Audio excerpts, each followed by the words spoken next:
Ini adalah layar niskala. Setiap cerita yang kami hadirkan pernah benar-benar terjadi. Sisanya, biar kamu yang menilai.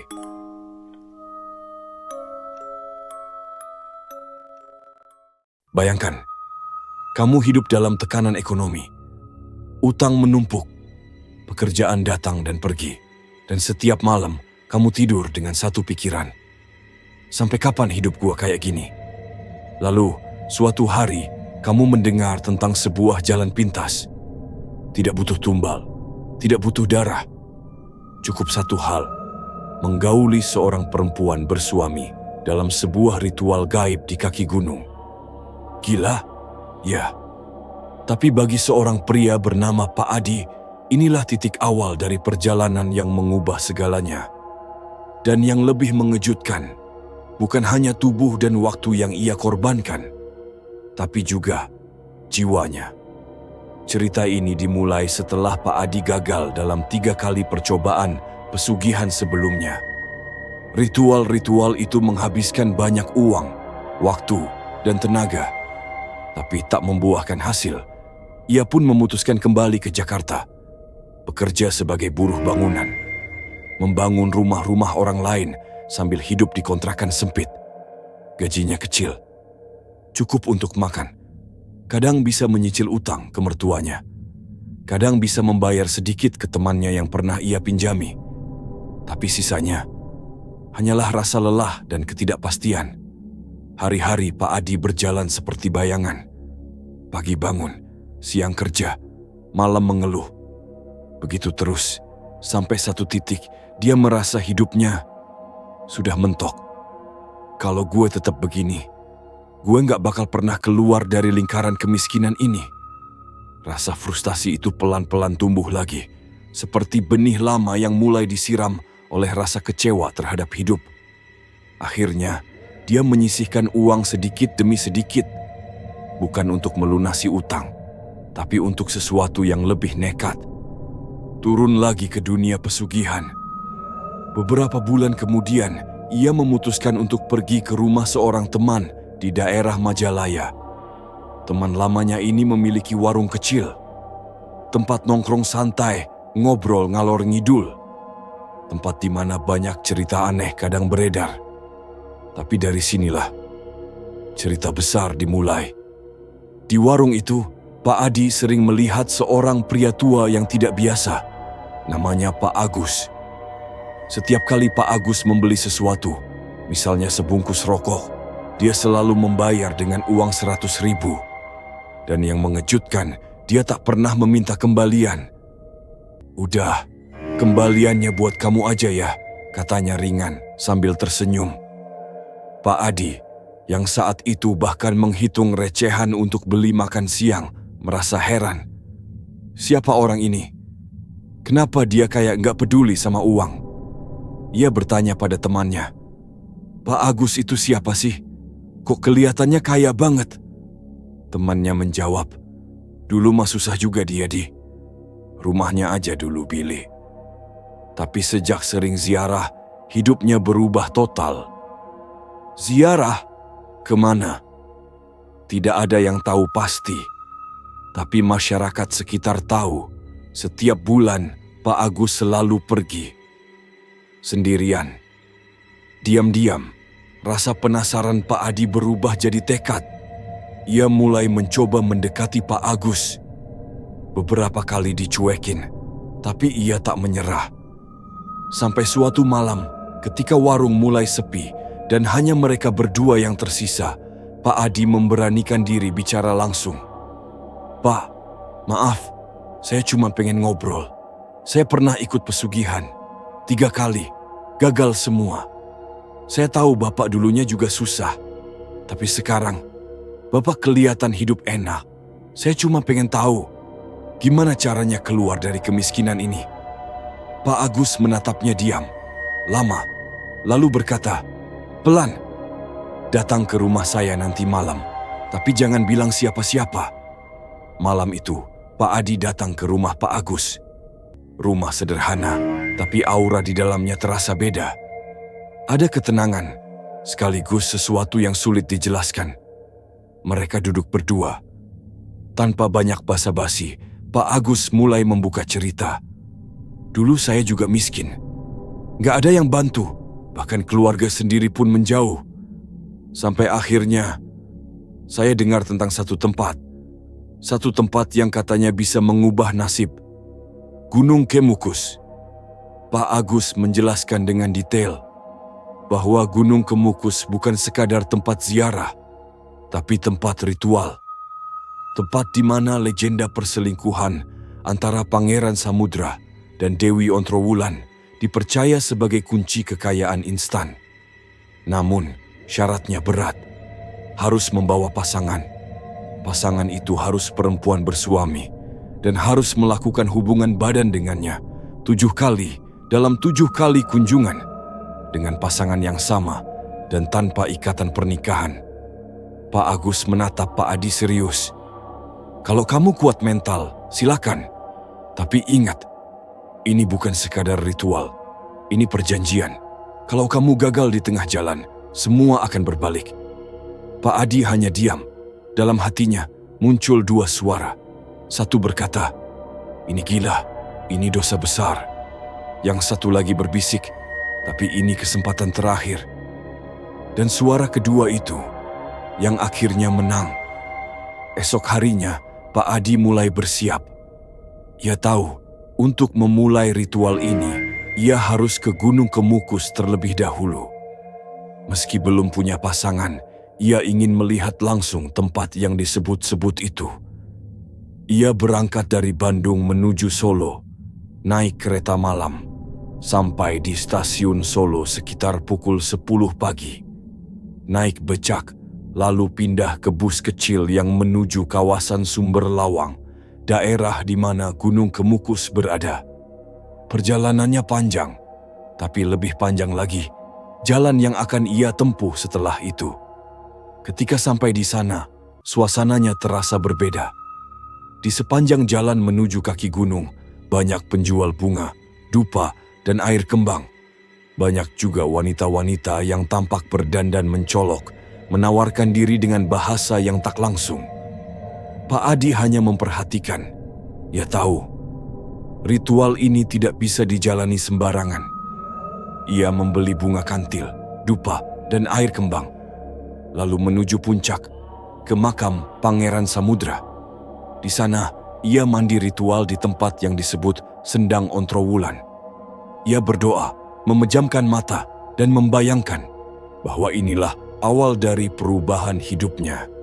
Namun, ia sadar satu hal, ritual ini tidak bisa ia jalani sendiri. Ia butuh seorang pasangan, dan bukan sembarang perempuan. Beberapa minggu kemudian, saat kembali ke Majalaya, ia bercerita kepada temannya. Tak disangka, temannya mengenalkan seorang perempuan, sebut saja namanya Citra. Citra sudah bersuami, hidupnya juga sedang susah. Usahanya bangkrut, suaminya sakit-sakitan. Ketika Pak Adi menjelaskan tujuan dan ritual yang harus dijalani, Citra terdiam, lalu berkata, "Kalau memang bisa buat hidup saya berubah, saya siap." Maka, dimulailah perjalanan 2 orang asing yang memilih menjalani ritual paling ganjil dalam hidup mereka.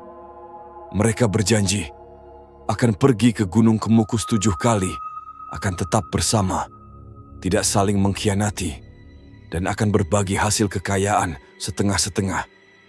Pak Adi berpikir, ini jalan yang sulit, tapi mungkin ini satu-satunya. Dan tanpa mereka sadari, semua yang tampak mudah di awal akan berubah menjadi kehancuran yang tak bisa diperbaiki. Ritual pertama, itulah awal dari perjanjian mereka. Pak Adi dan Citra berangkat dari Bandung pada malam Kamis menjelang Jumat Kliwon. Mereka naik kereta, membawa bunga kantil, air kembang, dupa, serta satu keyakinan bahwa ritual ini akan mengubah hidup mereka. Sesampainya di Solo, mereka mengikuti rute yang sama seperti sebelumnya. Turun di Terminal Tirtonadi, lalu melanjutkan perjalanan ke sumber lawang. Kemudian, dengan ojek, mereka naik menuju Gunung Kemukus, tempat di mana dunia gaib dan dunia nyata seolah bertemu dalam satu garis tipis. Suasana di sana masih sama, hening, namun dipenuhi aura yang sulit dijelaskan. Seperti ada bisikan halus atau mata tak kasat yang memperhatikan setiap langkah mereka. Sebelum ziarah, mereka mandi di Sendang Ontrowulan, tempat yang dipercaya sebagai titik penyucian diri sebelum memasuki area makam. Airnya tetap jernih.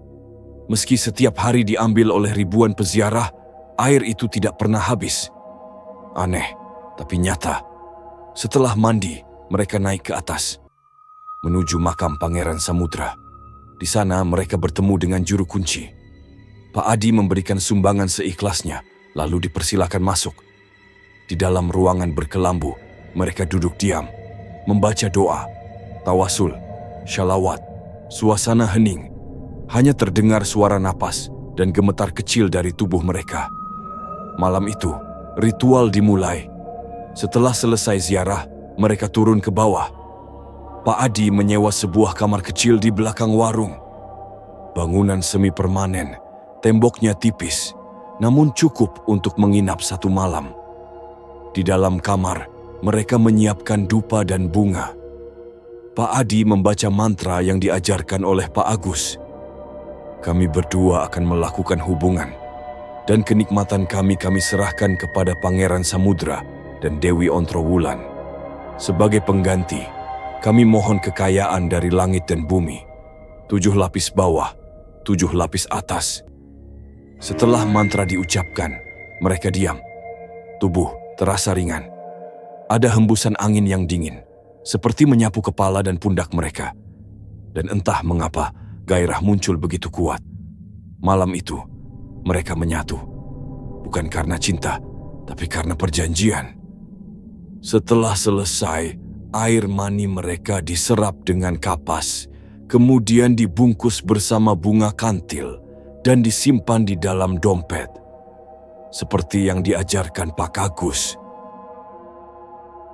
Pagi harinya mereka pulang. Perjalanan panjang kembali ke Bandung mereka tempuh dengan tenang.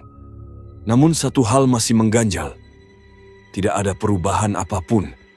Tidak ada rezeki yang datang tiba-tiba. Tidak ada keajaiban. Pak Adi bertanya pada Citra, "Ada firasat apa-apa? Mimpi mungkin?" Citra hanya menggeleng. "Belum. Belum ada apa-apa." Pak Adi mulai khawatir. Namun dia ingat pesan Pak Agus. Keberhasilan tidak selalu datang di awal. Kadang di ritual ketiga, keempat, atau ketujuh.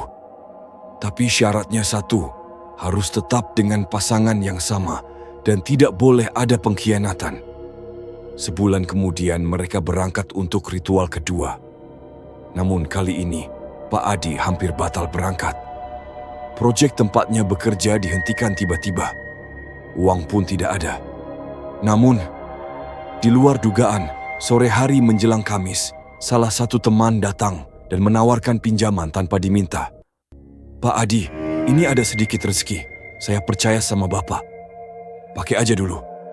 Bagi Pak Adi, ini pertanda. Pertanda bahwa jalur yang ia pilih sedang terbuka. Malam itu mereka kembali ke Gunung Kemukus. Dan ritual dilakukan dengan cara yang sama. Ziarah, doa, mandi, hubungan, dan pengumpulan sesajen biologis. Keesokan harinya mereka kembali ke Bandung dan tetap tidak ada perubahan signifikan. Tapi mereka belum menyerah karena mereka masih percaya proses belum selesai. Ritual ketiga datang dengan cerita serupa. Menjelang hari keberangkatan, Pak Adi lagi-lagi tidak punya uang. Namun kembali, seseorang datang memberikan bantuan tanpa diminta. Aneh, pikirnya. Setiap kali saya hampir batal, pasti ada yang bantu. Seolah saya memang harus terus jalan. Kali ini, setelah kembali dari ritual ketiga, Pak Adi mencoba sesuatu yang berbeda. Ia membawa air dari Sendang Ontrowulan dan menyiramkan ke warung temannya di Majalaya, tempat ia dulu sering nongkrong. Warung itu biasanya sepi, namun dalam waktu kurang dari setengah jam setelah air disiramkan, pengunjung datang berbondong-bondong. Warung yang biasanya cuma menghasilkan 300.000, hari itu menghasilkan 2 juta rupiah. Pak Adi mulai percaya ada kekuatan yang sedang bekerja. Lalu, ritual keempat. Kali ini, mereka tidak pergi ke Kemukus. Ritual dilakukan di rumah. Pak Adi menyiapkan sesaji, buah 7 rupa, teh manis, teh pahit, dan tetap menjalankan hubungan dengan pasangan batinnya. Malam itu, ia bermimpi.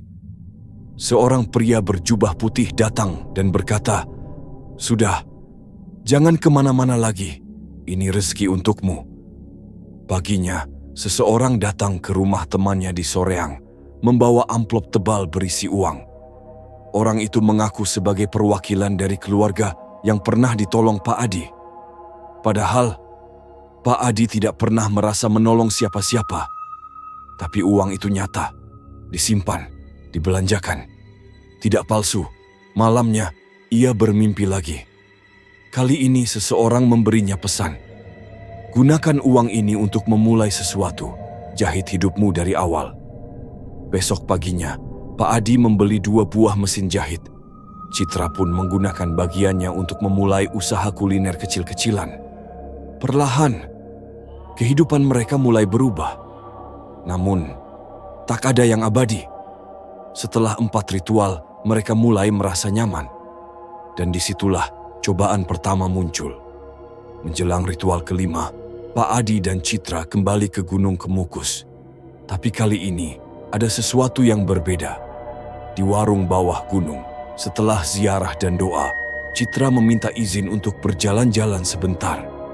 1 jam berlalu, dan ia belum kembali.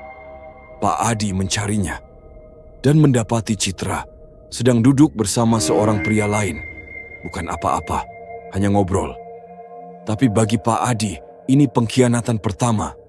Ia memperingatkan Citra dengan nada tinggi. Citra minta maaf dan mereka kembali ke kamar. Namun malam itu, Citra menolak disentuh. "Aku capek. Kita pulang aja ya." Dan dari sinilah segalanya mulai retak. Dalam perjalanan pulang, mereka duduk terpisah. Pak Adi berusaha bicara, tapi Citra terlihat jauh. Di stasiun, pria yang tadi bersama Citra ternyata juga ikut dalam kereta. Sepanjang perjalanan, Citra lebih banyak bicara dengan pria itu. Pak Adi hanya diam, menahan emosi. Sampai akhirnya, ia tak tahan, ia marah, ia meledak. Keributan kecil pun terjadi di dalam kereta. Sampai di Bandung, Citra berkata pelan, "Maaf, untuk ritual berikutnya, aku tidak ikut lagi. Aku sudah bersama yang lain." Di situ, Pak Adi merasa semua usahanya telah berakhir. 4 kali ritual, 4 kali perjalanan, 4 kali harapan. Semua hancur karena satu hal, pengkhianatan. Setelah Citra pergi, Pak Adi seperti kehilangan arah. 4 kali ritual telah ia jalani. 4 kali pula ia membayar dengan waktu, uang, dan kehormatan. Tapi sekarang, semua itu seolah tidak berarti. Ritual kelima, yang seharusnya menjadi kelanjutan menuju kesuksesan, terhenti di tengah jalan. Dan yang lebih menyakitkan, pengkhianatan itu datang bukan dari orang asing, tapi dari orang yang ia percaya penuh. Pak Adi mencoba mempertahankan komitmen. Ia menelepon Citra, memohon, mencoba menjelaskan kembali perjanjian mereka. Namun jawaban Citra hanya satu, "Aku sudah tidak bisa lanjut, aku sudah bersama yang lain." Bagi Pak Adi, itu lebih dari sekadar jawaban. Itu adalah akhir dari seluruh usahanya. Ritual Gunung Kemukus bukan seperti usaha biasa. Ia tahu dari Pak Agus, jika putus di tengah jalan, ritual bisa gagal total. Dan kegagalan itu bukan hanya berarti tidak jadi kaya, tapi bisa jadi semua yang sudah didapatkan akan diambil kembali. Pak Adi mencoba bertahan. 2 buah mesin jahit yang sempat ia beli dengan uang dari pemberian tak kasat mata perlahan mulai rusak. Awalnya hanya bagian kecil, lalu mesin tidak bisa menyala, sampai akhirnya tidak bisa dipakai sama sekali. Ia mencoba memperbaikinya, menghabiskan uang, tapi setiap kali selesai diperbaiki, mesin itu rusak kembali. Akhirnya, ia jual dengan hati berat. Uang hasil penjualan mesin tidak banyak, tapi cukup untuk mencoba memulai usaha kecil bersama seorang teman. Namun belum berjalan lama, teman itu menghilang bersama seluruh modal. Rp4.500.000 lenyap dalam satu malam. Pak Adi mencoba menghubungi. Tidak aktif, tidak bisa dilacak. Nomor hilang. Alamat palsu. Ia duduk sendirian malam itu. Di dalam kamar kontrakan kecil, dengan hanya satu lampu menyala dan sisa harapan yang nyaris padam. Ia menelepon Citra lagi, bukan untuk mengemis, tapi untuk meluapkan kekecewaannya. "Teh, ini semua karena kamu. Kita sudah buat janji. Kita sudah sampai sejauh ini. Tapi kamu tidak kuat. Kamu lepas tangan. Dan sekarang hidup saya kembali hancur." Citra menangis di ujung telepon. Ia mengaku, usaha kulinernya juga sepi. Uang makin habis untuk kebutuhan harian. Dan suaminya mengancam cerai setelah mencium adanya perselingkuhan. "Aku juga hancur. Aku juga nyesel," katanya lirih. Pak Adi hanya diam. Di satu sisi, hatinya hancur. Di sisi lain, ia masih belum benar-benar percaya bahwa semua ini baru awal dari kutukan yang lebih besar. Hari-hari berikutnya berjalan lambat dan menyakitkan. Pak Adi mencoba mencari pasangan baru untuk melanjutkan ritual, tapi tidak semudah itu. Menurut Pak Agus, ritual harus dilanjutkan dengan pasangan yang sama. Tidak boleh diganti di tengah jalan. Kalau diganti, maka seluruh proses yang sudah dijalani akan hangus. Pak Adi kembali menemui Pak Agus, menceritakan semua yang terjadi. Pak Agus hanya menggeleng pelan. "Saya sudah bilang dari awal, ini bukan permainan. Kalau pasanganmu berhenti di tengah jalan dan kamu tidak bisa melanjutkan, maka itu tanda kegagalan." Pak Adi duduk lemas, matanya kosong. Tangannya menggenggam sisa bunga kantil kering dari ritual sebelumnya. "Terus sekarang saya harus bagaimana, Pak?" "Sudah, lupakan. Jangan kamu ulang. Kalau kamu coba dari awal dengan orang baru, belum tentu bisa. Kalaupun bisa, akan jauh lebih berat. Dan kamu tidak kelihatan kuat untuk itu." Pak Adi terdiam. Sakit bukan hanya karena gagal, tapi karena ia harus mengubur semua harapan setelah setengah jalan. Beberapa minggu kemudian, hal-hal aneh mulai terjadi. Pak Adi sering bermimpi buruk, bukan sekadar mimpi biasa, mimpi di mana tubuhnya terkunci, seperti tidak bisa bergerak. Di sekitarnya ada suara-suara gaib, bisikan, tawa, isak tangis. Di salah satu mimpinya, ia melihat Citra berdiri di tengah makam Gunung Kemukus, mengenakan pakaian ritual, tapi wajahnya berubah menjadi hitam pekat, matanya merah menyala. "Kamu gagal, kamu tidak kuat, kamu tidak layak." Suara itu berulang kali terdengar, sampai akhirnya Pak Adi terbangun, basah oleh keringat. Setiap malam, ia semakin sulit tidur. Setiap pagi, usaha apapun yang ia coba jalankan, gagal.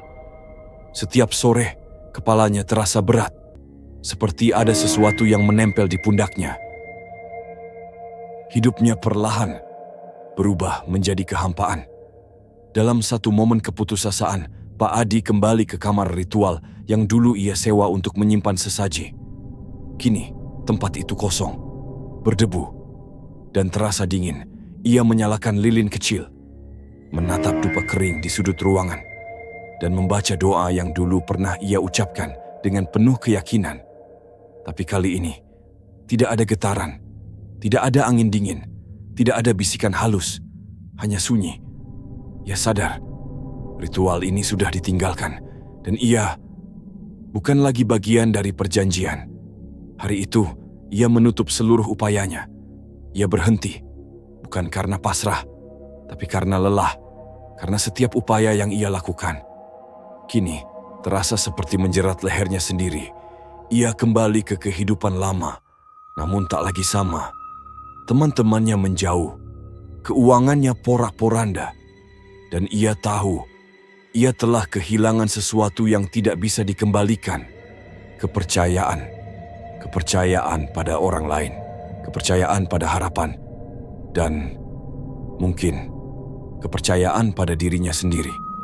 Beberapa bulan kemudian, ia mendengar kabar Citra bercerai dari suaminya. Usaha kulinernya bangkrut total, dan pria yang dulu bersamanya di kereta menghilang tanpa jejak. Pak Adi hanya bisa tersenyum pahit. Ia tahu, ini bukan soal karma.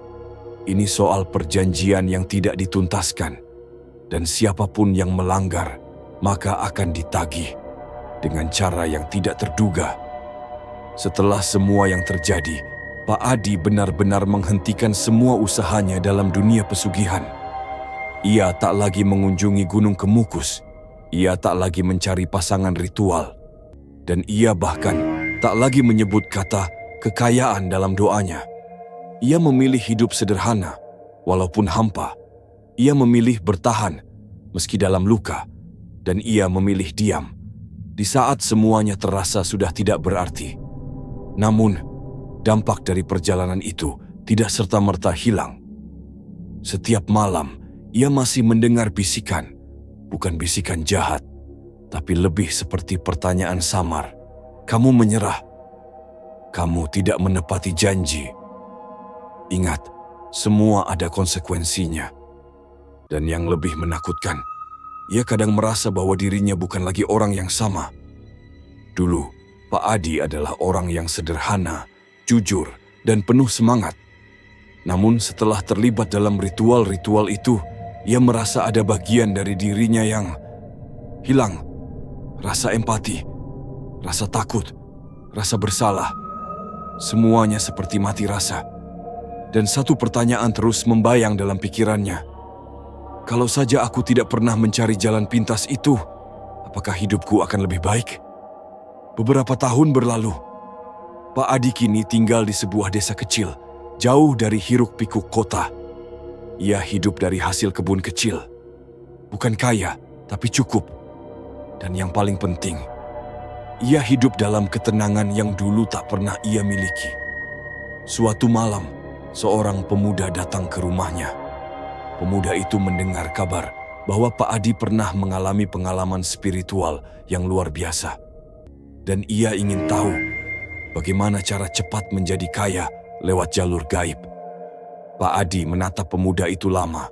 Lalu ia berkata, "Kamu tahu, saya dulu juga seperti kamu. Haus uang, haus pengakuan. Dan saya percaya bahwa alam gaib bisa memberi semuanya. Tapi yang tidak saya sadari, setiap pemberian ada harga yang harus dibayar." Pemuda itu terdiam. Ia mendengarkan cerita Pak Adi dari awal sampai akhir. Tentang ritual, tentang citra, tentang kehancuran, tentang kehilangan, dan tentang kehampaan. Lalu Pak Adi menutup ceritanya dengan kalimat sederhana. "Kalau kamu merasa hidupmu berat, itu artinya kamu masih hidup. Tapi kalau kamu ingin semuanya instan, maka bersiaplah kehilangan hal-hal yang paling kamu cintai." Pemuda itu pamit dan tak pernah kembali lagi. Sekarang, setiap pagi, Pak Adi duduk di beranda rumah kayunya, menatap matahari terbit dari balik pepohonan, dan dalam hatinya, ia hanya berharap satu hal. Semoga tidak ada lagi orang seperti saya yang mengira kekayaan bisa datang dari perselingkuhan, dari pengkhianatan, dari jalan yang dibungkus mistik, tapi berakar pada nafsu. Ia tahu banyak orang yang tidak akan percaya kisahnya. Tapi bagi yang pernah merasakannya, cerita ini bukan lagi soal benar atau salah, tapi soal pilihan dan akibat. Kisah Pak Adi mengajarkan kita bahwa dalam hidup ini, jalan tercepat menuju kekayaan seringkali adalah jalan paling berbahaya, dan satu langkah yang salah bisa membawa kita ke jurang yang tidak bisa dinaiki kembali. Terima kasih sudah menonton video dari awal sampai akhir. Jangan lupa like, komen, subscribe, dan jangan lupa nyalakan loncengnya supaya tidak ketinggalan cerita seram lainnya.